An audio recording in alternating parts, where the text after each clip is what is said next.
What is up, YouTubers? Bradley here from the Geek Report, and today we're continuing the series that I started last Sunday. The series I started last Sunday was entitled Take Talks with Bradley, so today's a new episode, I guess you could say. Today's episode is focused on the CPU and what it is. So without further ado, let's get to it. Okay, before we actually start talking about what the Central Processing Unit is, or CPU, I like to start off with a definition to kind of go by and to help explain what it is. And the best one I can find is actually in this book I was given a couple years back. It was written by Richard M. Roberts. It's entitled Computer Service and Repair, a guide to upgrading, configuring, troubleshooting, and networking personal computers. And if we flip to page 32, Roberts defined the CPU, or Central Processing Unit, as the brain of the computer. Most of the computer's calculating tasks take place in the Central Processing Unit. In PCs, the central processing functions are carried out by a single chip, which is called a microprocessor. So that definition wasn't too bad, not too many technical terms in there, but let's actually break it down and actually talk about the CPU more in depth. The CPU, like it's stated, is the brain. It is the end all and be all in a computer. It's where everything flows through. Nothing goes around the CPU. Everything has to go through the CPU. It handles all the tasks and handles the rest of the computer. So, much like our brains, it is the central piece and component of a computer. Without it, it won't function.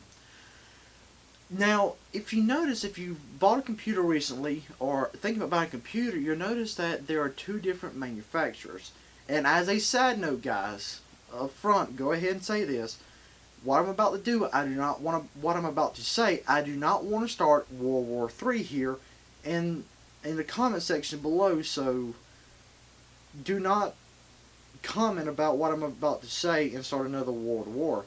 There are two different manufacturers, and a lot of people are still arguing to this day which one's better. The two main manufacturers for personal computers are AMD, or Advanced Micro Devices, or Intel. Now, each one has their perks over the other, but typically Intel is twice as expensive as AMD, and AMD is cheaper, but is also reverse engineering of Intel, and that doesn't make it any better, any less than what Intel is, and vice versa. So do not start a comment war about which one's better. It's almost, at this day and age, it just depends on personal preference. So, with that little side note, that little bit of information out of the way, let's actually get to talking about something else that you might notice on a piece of paper when you go to buy the computer or looking at the computer, or someone may mention, is the speed of the processor. The speed of the processor is measured in gigahertz, and it's represented by the acronym GHz. And 1 gigahertz, that's 1 in front of this GHz, is only measured by core. So what I'm trying to say is, if you buy a computer and let's say it has two processing cores, which I'll explain what a core is later. It has two processing cores. Even though it says 1 gigahertz, that doesn't mean that the overall thing is at a speed of 1 gigahertz. No, one core is operating at 1 gigahertz speed. So essentially, if you have two cores, you're running at 2 gigahertz because you combine the speeds of both of those. And what a gigahertz is 1 gigahertz is equivalent to 1 billion calculations per computer cycle. Now, a computer cycle is more or less equivalent to, now the keyword is equivalent to, 1 human second. So your computer, if you have a dual-core processor with each core running at 1 gigahertz, it altogether has a raw computing power of 2 billion calculations per human second. So your computer behind the scenes, behind the case, under the case, is calculating 2 billion things per human second, which is phenomenal.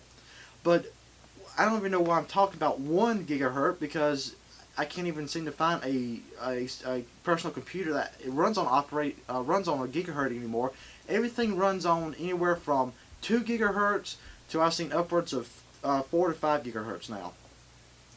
So, and I've seen computers, and I've personally built computers anywhere from 2 cores all the way up to 8 cores. So, in a nutshell, let's say you have an 8-core computer. You have one of AMD's finest processors, and it has 8 physical cores. And each core is running at, I think the highest one is 4 gigahertz. I know it's a little higher, but let's say 4 gigahertz just for sake of argument. So, one core is running at 4 gigahertz. So one core is doing 4 billion calculations per cycle. So in one cycle, the whole processing unit as a whole, if running at full capacity, is doing 24 billion calculations. Now that's 24 with 9 zeros behind it. 24 billion calculations per cycle.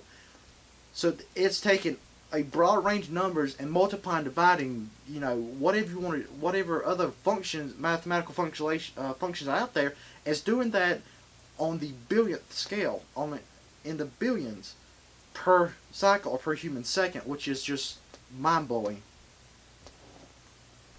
So now, since I've talked about the speed and what that means, let's actually look at the cores. Something I've been mentioning a lot here lately is the cores.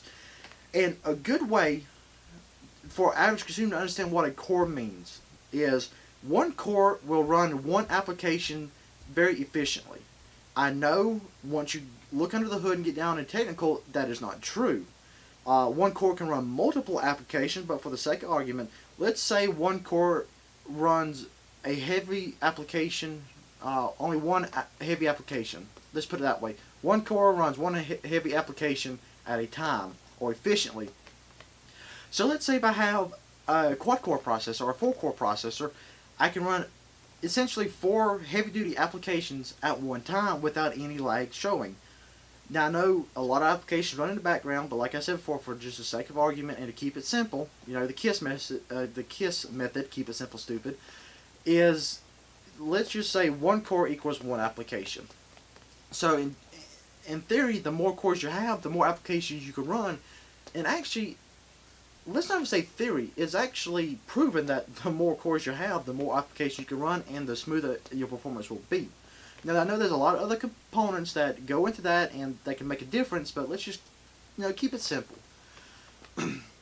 So going on about the central processing or CPU, let's actually look at the physical layout, and I'll first start with a voiceover of the AMD, which we'll post right now.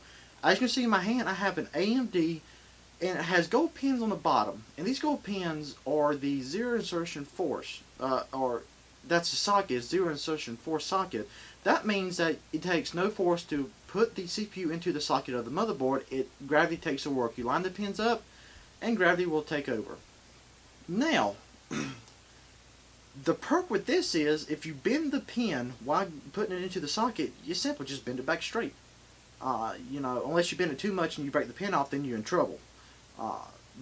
But it's very simple to fix if you screw up installing the CPU. Now, on the other hand, let's look at Intel's consumer level also. And as you can see here, it looks a lot different than the AMD. It does not have pins. It actually has gold contacts on the bottom of the CPU. And there are, in this particular CPU here, there is 775 gold contacts that correspond with 775 gold pins in the socket. Now, unlike the AMD, if you mess up the pins in the socket of an Intel motherboard, you are pretty much more or less screwed, because the pins are extremely small and are extremely difficult to get back where they were. But upside is that it takes a lot of force to actually mess up these pins and the way they are laid out. But that's pretty much been it for the discussion of this central processing unit, or CPU, without getting too technical. Just to recap some key points, you got 2 manufacturers, you got AMD and Intel, and each one has its perks and weaknesses. And again, don't start a comment war, which one's better, it's all personal preference. And we looked at the speeds, and speeds is represented in gigahertz, or billion calculations per cycle it can do. And that's rated per core, not as a CPU as a whole. It's rated per core.